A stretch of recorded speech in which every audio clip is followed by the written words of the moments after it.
سترا هستی وچی یو څه وخت را پاتوای کاش چې د تقدیر د فیصله خو یو څه شاتوای څنګه غیبانا او ناد د سودا یې وکړلا کاش چې د سودا یې نوې کړیا خو ماتوای کاش چې دا سودا یې نوې کړیا خو ماتوای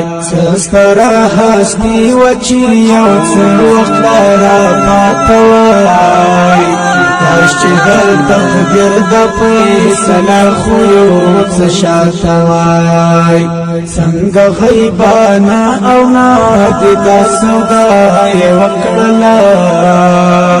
کاش چې دا سودا یې نوې کړیا خو ماتوای کاش چې دا سودا یې نوې کړیا خو ماتوای